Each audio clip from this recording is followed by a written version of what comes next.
साथीहरू नमस्कार। म ओम प्रकाश पाण्डेय। ओम प्रकाश पाण्डेय नामको युट्युब च्यानलमा तपाईँलाई धेरै धेरै स्वागत छ। साथीहरू, हामी यस भिडियोमा विभिन्न किसिमका समसामयिक विषयवस्तु, त्यसै गरी लोकसेवा आयोगसँग सम्बन्धित विभिन्न विषयवस्तुका बारेमा यहाँलाई जानकारी दिने, यहाँसँग छलफल गर्ने गर्दछौँ। त्यसै गरी व्यवस्थापन, त्यसै गरी सङ्गठन र खास गरी लोकसेवालाई नै केन्द्रित गरेर हामीले विषयवस्तुहरू तयार गरेर यस ओम प्रकाश पाण्डे नामको युट्युब च्यानलमा राख्ने गर्दछौँ। हामीले विभिन्न समसामयिक घटनाक्रमलाई पनि यस युट्युब च्यानल मार्फत तपाईँहरूलाई जानकारी दिने प्रयास गरिरहेका छौँ। त्यसमध्ये साथीहरूले पनि धेरै सुन्नुभएको यो मूल्य वृद्धिलाई सँगसँगै जोडेर हेरिने मुद्रास्फीति, अङ्ग्रेजीमा इन्फ्लेसन भनिन्छ नि, इन्फ्लेसन के हो त भन्ने विषयमा आज हामी चर्चा गर्नेछौँ, कुराकानी गर्नेछौँ। यो मुद्रास्फीति शब्द के हो, यसको शाब्दिक अर्थ चाहिँ के हुन्छ, यो कसरी चाहिँ यो मुद्रास्फीति हुने गर्दछ। अनि धेरैले भन्ने गर्छन् नि साथीहरू, कर्मचारीहरूको तलब बढ्यो, सरकारी कर्मचारीको तलब वृद्धि भयो, अब चाहिँ मूल्य वृद्धि हुन्छ, अर्थात् इन्फ्लेसन रेट पनि के हुन्छ, हाई हुन्छ भनेर भन्छन् नि। तर साथीहरू, अर्थशास्त्रको नियमले के भन्छ भनेपछि यो मुद्रास्फीति सधैँ नकारात्मक चाहिँ हुँदैन है। त्यही भएर कस्तो किसिमको मुद्रास्फीति चाहिँ देशमा अर्थतन्त्रको विकासका लागि आवश्यक छ र सबैभन्दा पहिले त यो मुद्रास्फीति भनेको चाहिँ के हो, यसका कारणहरू के हुन्, किन मुद्रास्फीति हुन्छ लगायतका विषयमा केन्द्रित रहेर आजको भिडियोमा हामी छलफल गर्नेछौँ, यहाँहरूलाई जानकारी गराउनेछौँ। तपाईँका पनि मुद्रास्फीतिसँग सम्बन्धित केही प्रश्न जिज्ञासा भएमा कमेन्ट मार्फत सोध्न सक्नुहुन्छ र हामी आगामी भिडियोमा चाहिँ त्यसलाई समावेश गर्ने प्रयास गर्नेछौँ, त्यसको जवाफ दिने प्रयास गर्नेछौँ। त्यसो भए अब हामी आजको टपिक मुद्रास्फीति, अङ्ग्रेजीमा इन्फ्लेसनका बारेमा कुराकानी गर्न गइरहेका छौँ। त भिडियो सुरु गरौँ। सर्वसाधारणले प्रयोग गर्ने समग्र जुन वस्तुहरू हुन्छन्, सेवाहरू हुन्छन्, त्यसको औसत मूल्य अर्थात् एभरेज प्राइसमा वृद्धि भएको र यस्तो वृद्धि निरन्तर अर्थात् कन्टिन्युअस रूपमा भएको अवस्था छ भने त्यसलाई हामी मुद्रास्फीति भनेर भन्ने गर्छौँ। मुद्रास्फीति भन्नाले के बुझ्यौँ त हामीले, सर्वसाधारणले अर्थात् जनरल पब्लिकहरूले जुन गुड्सहरू अर्थात् वस्तुहरू, त्यसै गरी सर्भिसेसहरू अर्थात् सेवाहरूको जुन प्रयोग गर्छन् नि, त्यसको मूल्यमा अर्थात् त्यसको प्राइसमा कन्टिन्युअसली अर्थात् निरन्तर रूपमा के भयो, वृद्धि भयो। केमा? औसत मूल्यमा, के को? वस्तु तथा सेवाको।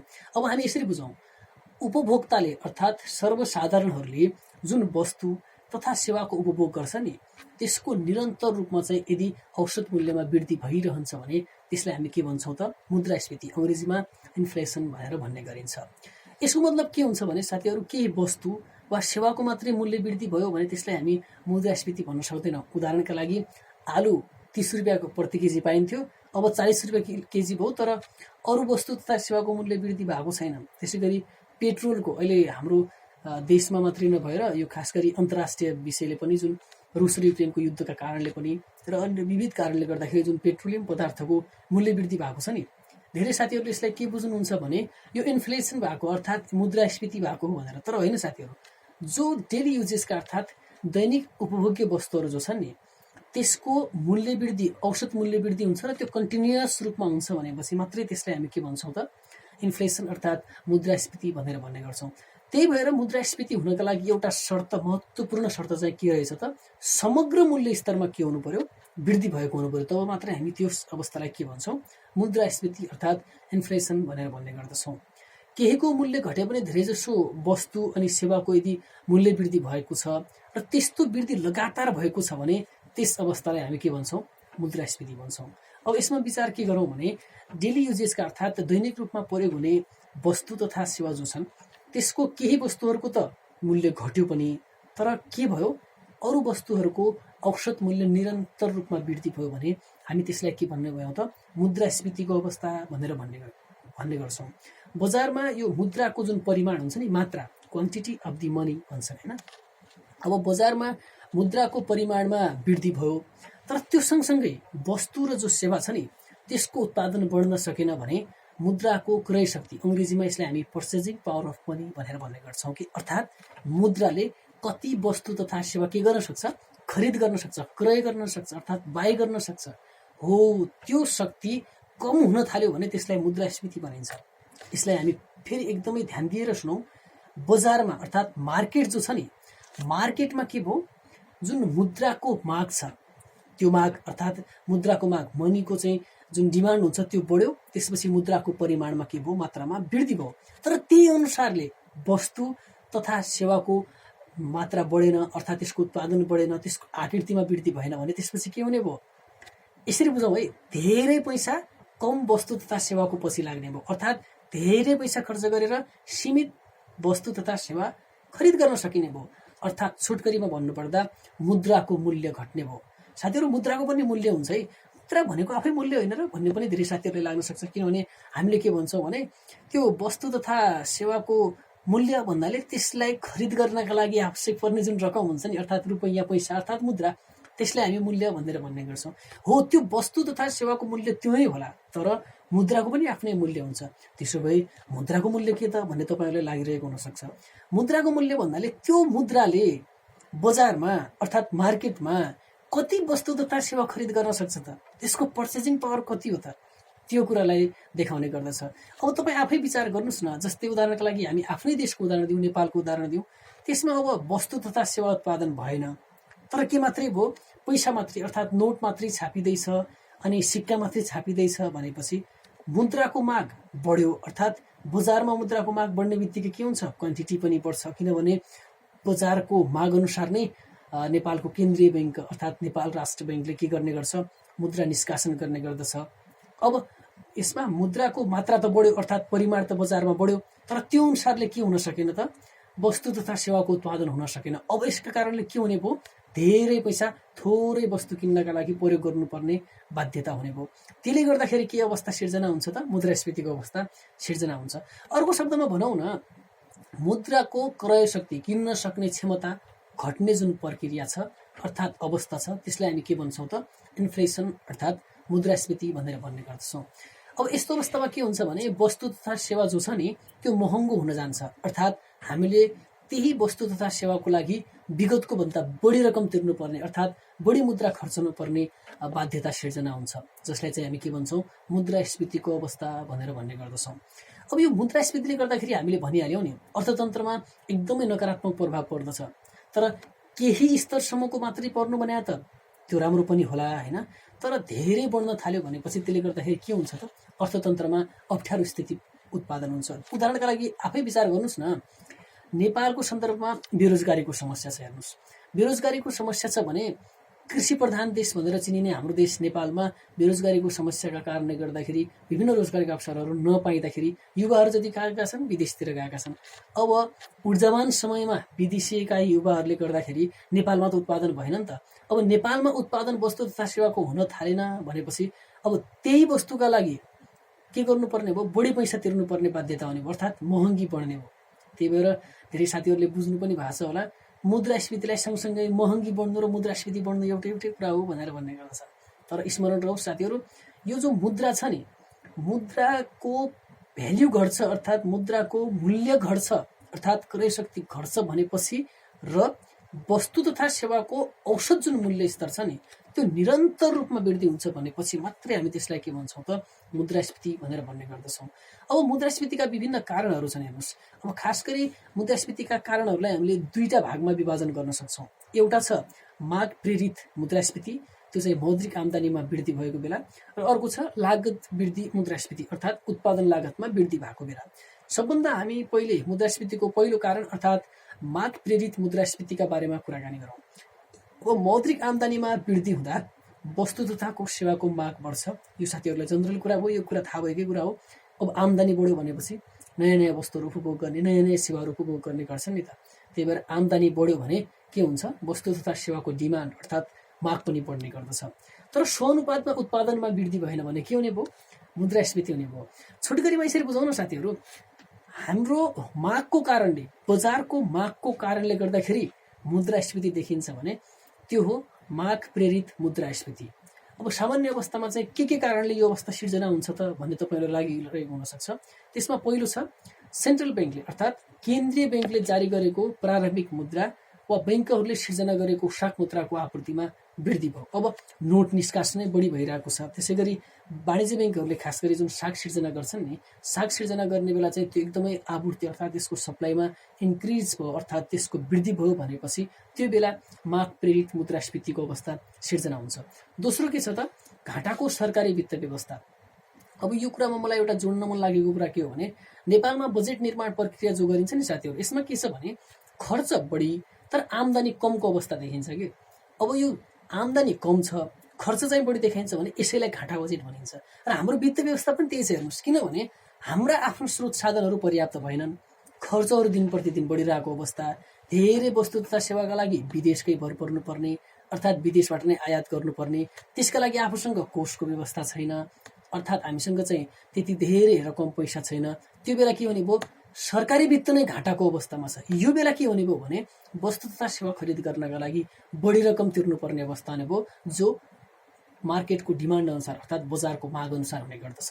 त्यही भएर माग प्रेरित मुद्रास्फीतिमा एउटा त भयो केन्द्रीय ब्याङ्कले जारी गरेको प्रारम्भिक मुद्रा वा ब्याङ्कहरूले सिर्जना गरेको साख मुद्राको आपूर्तिमा वृद्धि, दोस्रो भयो घाटाको सरकारी वित्त व्यवस्था, तेस्रो जनसङ्ख्या वृद्धि पनि नेपालको सन्दर्भमा पनि त्यति धेरै नभए पनि जनसङ्ख्या तुलनात्मक रूपमा विगतको तुलनामा बढिरहेको अवस्था छ। यद्यपि जनचेतनाको विकास सँगसँगै विगतको भन्दा धेरै नै जनसङ्ख्या वृद्धि त भइरहेको छैन, तर यसलाई सामान्य तरिकाले लिँदा पनि विगत तुलनामा जनसङ्ख्या त बढिरहेकै छ नि त, वृद्धि दर कम भए पनि होइन। त्यही भएर यो जनसङ्ख्या वृद्धिका कारणले गर्दाखेरि पनि वस्तु तथा सेवाको माग बढ्ने भयो, जसले गर्दाखेरि मुद्रास्फीतिलाई के गर्ने भयो, निमन्त्रणा दिने भयो। त्यसलाई के भन्ने भयो हामी, माग प्रेरित मुद्रास्फीति भन्ने भयो। त्यसै गरी अर्को छ कर कटौती गरिदिएको छ। यो कर कटौतीको कुरा चाहिँ हामीले समसामयिक यो घटनाक्रम जुन चाहिँ श्रीलङ्कामा देखिएको छ नि, त्यसलाई हामी लिन सक्छौँ। हेर्नुहोस्, श्रीलङ्कामा के भएको छ भने लोकप्रिय नारा दिनका लागि त्यहाँका तत्कालीन राष्ट्रपति भन्नुपर्छ, किनभने राजीनामा दिइसक्नु भएको छ गोटाबाया राजपाक्से, उहाँले के गरिदिनु भयो, उहाँको सरकारले के गरिदियो त भनेपछि कर कटौती गरिदियो। आफ्ना जनताहरूलाई करै तिर्न पर्दैन, यसमा पनि कम, यसमा पनि कम, यसमा पनि कम गरिदियो भनेपछि अब त्यसले गर्दाखेरि त अर्थतन्त्रमा त अप्ठ्यारो पर्छ नि त। त्यसले गर्दाखेरि के उत्पादन हुन्छ त, यो मुद्रास्फीतिको अवस्थालाई उत्पादन गर्छ, अर्थात् सिर्जना गर्ने गर्दछ। अर्को के छ भने वैदेशिक ऋण, लगानी, सहायता र विप्रेषण आयमा उच्च वृद्धि भयो भनेपछि माग प्रेरित मुद्रास्फीतिको सिर्जना हुन्छ। मैले अघि पनि तपाईँलाई भनेको थिएँ, यो नेपालको सन्दर्भमा के छ भने अर्थतन्त्रमा धेरै योगदान केले पनि दिइरहेको छ। अङ्ग्रेजीमा रेमिटेन्स भन्छ नि, विप्रेषण, अर्थात् बाह्य देशबाट युवाहरूले काम गरेर पठाएको जो पैसा छ नि, त्यो चाहिँ यसमा राखिएको अवस्था छ। अब यो अर्थतन्त्रमा वैदेशिक ऋणको अनि विदेशले ऋण देला र हामी चाहिँ योजनाहरू सञ्चालन गरौँला, वैदेशिक लगानी आउला र हामी योजना सञ्चालन गरौँला भन्ने कुराहरू भइरहेको छ भने त्यसले गर्दाखेरि पनि के हुन्छ, यो मुद्रास्फीतिको अवस्था सिर्जना हुन्छ। हेर्नुहोस्, यो त थियो माग प्रेरित मुद्रास्फीति जो पहिलो कारण थियो। अब दोस्रो कारण के छ भने लागत वृद्धि मुद्रास्फीति, अर्थात् उत्पादन लागतमा वृद्धि भएको बेला चाहिँ देखिने यो मुद्रास्फीतिको प्रकार हो। यसमा चाहिँ के हुन्छ भने उत्पादन लागत बढेका कारणले गर्दाखेरि के हुन्छ, वस्तु तथा सेवाको मूल्य वृद्धि हुन्छ। साथीहरूलाई म एउटा कुरा के जानकारी गराउँ भने धेरै साथीहरूलाई त जानकारी पनि होला, वस्तुको मूल्य अर्थात् सेवाको मूल्य कसरी निर्धारण हुन्छ थाहा छ साथीहरूलाई? सबैभन्दा पहिले हेरिन्छ लागत। हेर्नुहोस्, अर्थात् त्यो सम्बन्धित वस्तु वा सेवा उत्पादन गर्नका लागि कति खर्च लागेको छ, जसलाई हामी के भन्छौँ, लागत, अर्थात् कस्ट अफ दि गुड्स और सर्भिसेस भनेर भन्ने गरिन्छ नि, अर्थात् वस्तु तथा सेवाको लागत कति लाग्यो, एउटा कुरा। त्यसपछि त्यसमा हामीले आफ्नो सङ्गठनको तर्फबाट, आफ्नो व्यक्तिको तर्फबाट, अर्थात् एउटा कम्पनी सञ्चालकको हिसाबले भनौँ न, त्यसमा हामी के गर्छौँ, प्रफिट अर्थात् नाफालाई जोड्छौँ र त्यसपछि मूल्य आउँछ। अर्थात् के रहेछ त, मूल्य बराबर लागत प्लस नाफा रहेछ नि त। अब लागतै वस्तुको बढी परेको छ भनेपछि त्यसपछि त मूल्य पनि अफकोर्स के हुने भयो, बढ्ने नै भइहाल्यो। अब मूल्य बढेका कारणले गर्दाखेरि के हुन्छ, माग केही घटेपछि माग र आपूर्ति बीचमा असन्तुलनका कारण मूल्य वृद्धि सिर्जना हुन्छ। त्यसलाई चाहिँ के भनिन्छ, लागत वृद्धि मुद्रास्फीति। छोटकरीमा यसरी बुझौँ न, वस्तु तथा सेवाको लागत बढेका कारणले देखिने मुद्रास्फीति भनेको के हो, लागत वृद्धि मुद्रास्फीति हो। सामान्यतया के कारणले यो अवस्था सिर्जना हुन्छ त, त्यो पनि म साथीहरूलाई जानकारी गराइदिउँ। यो पुँजी लागतमा वृद्धि भएमा, कच्चा पदार्थको मूल्यमा वृद्धि भएमा, ब्याज दरमा वृद्धि भएमा, प्राकृतिक प्रकोप आएमा, यी कारणले के हुन्छ, लागत वृद्धि मुद्रास्फीति हुन्छ। सबभन्दा पहिले पुँजी लागतमा वृद्धि। साथीहरू, सङ्गठन सञ्चालन गरिरहँदाखेरि नि, बिजनेसलाई चाहिँ अपरेट गरिरहँदाखेरि, रन गरिरहँदाखेरि नि के हुन्छ भने पुँजी आवश्यक पर्छ। हेर्नुहोस्, के लागि, वस्तु तथा सेवाको उत्पादन गर्नका लागि, मेसिनरिज किन्नका लागि, यन्त्र उपकरणहरू खरिद गर्नका लागि के आवश्यक पर्छ, पुँजी आवश्यक पर्छ। अब पुँजीमा लागत कसरी पर्छ त भन्ने लागिरहेको होला साथीहरूलाई। पुँजी दुई तरिकाले मात्रै पाउन सकिन्छ साथीहरू। एउटा हुन्छ सेयर क्यापिटल, अर्थात् सेयर पुँजी भन्ने हुन्छ, जो चाहिँ कम्पनीका अर्थात् सङ्गठनका मालिकहरूको हुन्छ, जो चाहिँ सङ्गठन सञ्चालन गर्नका लागि, स्थापना गर्नका लागि लगाएका हुन्छन्, जसलाई चाहिँ वास्तविक धनी पनि भनिन्छ सङ्गठनका। सेयर क्यापिटल अर्थात् तिनीहरूबाट आएको सेयर पुँजी। दोस्रो हुन्छ डिभेन्चर अर्थात् ऋण पुँजी भनेर भन्ने गरिन्छ। यसमा चाहिँ के हुन्छ भने पहिलो के भन्यौँ हामीले share capital, next one is debenture capital. अब सेयर पुँजीमा पनि बोनस दिनुपर्ने हुन्छ, कमिसन्स दिनुपर्ने हुन्छ, लाभांश दिनुपर्ने हुन्छ, अङ्ग्रेजीमा डिभिडेन्ड भनिन्छ नि, त्यो दिनुपर्ने हुन्छ। र यतापट्टि डिभेन्चर छ अर्थात् यो ऋणपत्र छन्, अर्थात् विभिन्न किसिमका ऋण पुँजी सङ्कलन गरिएको छ भने त्यसमा के दिनुपर्छ त ब्याज दिनुपर्छ। अनि अर्को छ कच्चा पदार्थको मूल्यमा पनि वृद्धि भयो भनेपछि भन्ने कारण थियो। कच्चा पदार्थ नभइकन त हामीले वस्तु तथा सेवाको त कल्पनै गर्न सक्दैनौँ नि। तपाईँ आफै विचार गर्नुहोस् न, उखु बिना के चिनी सम्भव छ त? छैन नि। कच्चा पदार्थको रूपमा उखु त चाहियो नि, त्यसैको रस निकालेर त्यसैलाई चाहिँ प्रशोधन गरेर त हामी चिनी बनाउँछौँ नि त, होइन? अब उखुकै मूल्य वृद्धि हुँदैछ भनेपछि त चिनीको पनि मूल्य वृद्धि हुन्छ। अब चिनीको मूल्य वृद्धि हुँदैछ भनेपछि त्यसपछि के अवस्था सिर्जना भयो? मुद्रास्फीतिको अवस्था सिर्जना भयो। तर निरन्तर रूपमा औसत मूल्यमा वृद्धि चाहिँ हुनुपर्छ है साथीहरू। एकचोटि 5 रुपियाँ बढिदियो एहे मुद्रास्फीति आयो भनेर भन्न चाहिँ पाइएन। हेर्नुहोस्, अब अर्को नम्बरमा छ ब्याज दरमा वृद्धि भइदियो। अब बजारमा के हुन्छ भन्नुहुन्छ भने यो जुन मुद्रा छ नि अर्थात् पैसा छ नि, पैसाको डिमान्ड कस्तो छ, माग कस्तो छ र त्यसको सप्लाईको अवस्था कस्तो छ, demand and supply of money, यी दुईटैको सामञ्जस्यताका कारणले गर्दाखेरि बजार चलिरहेको हुन्छ। तर के भइदिन्छ भने त्यसमा त ब्याज दर तलमाथि भइरहेको हुन्छ नि त। अब घट्यो भनेपछि त लागत पनि घट्यो। हेर्नुहोस्, उदाहरणका लागि म एउटा संस्था चलाउँछु, मैले एउटा एबिसी अर्गनाइजेसन चलाउँछु, मैले वस्तु तथा सेवा उत्पादन गर्छु, मैले 10 लाख रुपियाँ ऋण लिएको थिएँ, होइन? अब मैले चाहिँ ब्याज दर दिनु परिरहेको थियो 10%, होइन?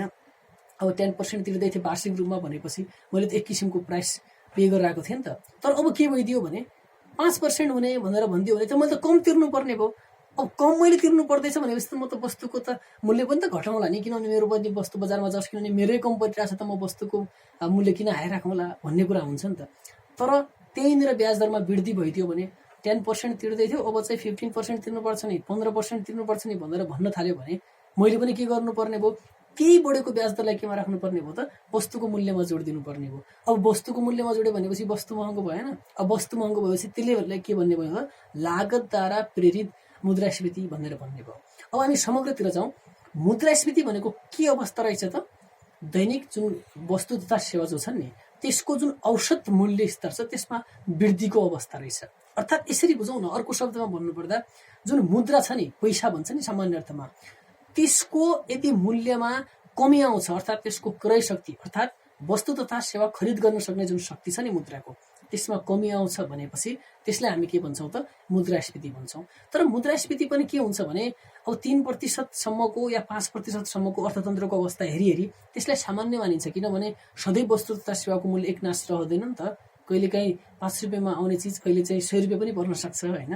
तर त्यो 1000 नै पर्न थाल्छ भनेपछि त्यो चाहिँ असामान्य अवस्था हुन्छ। फेरि हेर्नुहोस्, निरन्तर रूपमा मूल्य वृद्धि भयो भने त्यसलाई चाहिँ हामी मुद्रास्फीति अर्थात् अङ्ग्रेजीमा इन्फ्लेसन भन्छौँ। तर निरन्तर रूपमा मूल्य वृद्धि भइरहेको छैन, औसत मूल्य वृद्धि भइरहेको छैन भनेपछि त्यो अवस्थालाई चाहिँ हामी मुद्रास्फीति भन्दैनौँ। त्यही भएर हामी समग्रमा के बुझौँ भने वस्तु तथा सेवाको मूल्य निरन्तर रूपमा वृद्धि भयो र मुद्राको जुन मूल्य छ नि त्यो घट्यो अर्थात् क्रय शक्ति घट्यो भने त्यसलाई हामी मुद्रास्फीतिको अवस्था भन्छौँ। र हरेक अवस्थामा चाहिँ मुद्रास्फीति गलत हुँदैन। तर मुद्रास्फीतिलाई एक किसिमको तहमा 1%मा अर्थतन्त्रको अवस्था हेरी कतै 3%, कहीँ 7%, कहीँ चाहिँ 5% यसरी राखिरहेको हुन्छ। त्यही भएर पनि त नेपाल सरकारले जुन नीति कार्यक्रम र बजेट बनाउँछ नि त्यो बेला पनि के भन्छ? मुद्रास्फीतिलाई यति % मात्रै राख्ने भनेर तोकिदिन्छ नि त। हो, त्यो कुरालाई पनि त्यही भएर सरकारले पनि ध्यानमा राखेको अवस्था हो। किनभने मुद्रास्फीति हामी सबैको जनजीवनसँग प्रत्यक्ष रूपमा जोडिएको छ। किनभने हामी पनि त दैनिक रूपमा वस्तु तथा सेवाको त उपभोग गरिरहेका छौँ नि त। त्यो वस्तु तथा सेवा त्यसै आउँछ र त्यसका लागि त हामीले पनि मूल्य तिर्नुपर्छ नि त। हो, यी विषयहरूलाई चाहिँ आजको भिडियोमा हामीले छलफल गऱ्यौँ। के रहेछ त मुद्रास्फीति, यसका कारणहरू के रहेछन् त, अनि के सधैँ मुद्रास्फीति गलत हो त लगायतका विषयमा केन्द्रित रहेर कुराकानी गऱ्यौँ। के तपाईँलाई मैले आफूले जानेका कुराहरू चाहिँ सेयर गर्ने कोसिस गरेँ? हुनसक्छ कहीँनिर केही मिस्टेक भएको हुनसक्छ, तपाईँले सल्लाह सुझाव दिन सक्नुहुन्छ। र मुद्रास्फीतिसँग सम्बन्धित तपाईँलाई पनि केही थप जानकारी पाउने इच्छा छ भनेपछि तपाईँले कमेन्ट गर्न सक्नुहुन्छ, प्रश्न राख्न सक्नुहुन्छ, होइन? त्यसै गरी यसमा चाहिँ के कुराहरू म पनि थप्न चाहन्छु भन्नुहुन्छ भने कमेन्ट मार्फत त्यो पनि थप्न चाहनुहुन्छ। र यसरी नै हामी समसामयिक विषयवस्तुहरू, त्यसै गरी हाम्रा जनजीविकासँग जोडिएका विषयवस्तुहरू र खास गरी हामी लोकसेवासँग सम्बन्धित हामीले यसअघिका भिडियोहरूमा लोकसेवा भनेकै के हो, त्यसै गरी लोकसेवाको अन्तर्वार्ताका कुराहरू गरेका थियौँ। त्यसपछि हामी बिस्तारै केही दिनपछि हामी यो लोकसेवा आयोगले लिने जुन ब्याङ्किङ क्षेत्रका परीक्षाहरू छन् त्यसलाई केन्द्रित रहेर पनि विभिन्न ब्याङ्क के हो, ब्याङ्कका प्रकार के हुन्छन् लगायतका कुराहरू पनि ब्याङ्किङ सेक्टरसँग सम्बन्धित कुराहरू पनि राख्नेछौँ। आजका लागि भने धेरै धेरै धन्यवाद। हेरिदिनु भयो अहिलेसम्म, त्यसका लागि धन्यवाद। नमस्कार।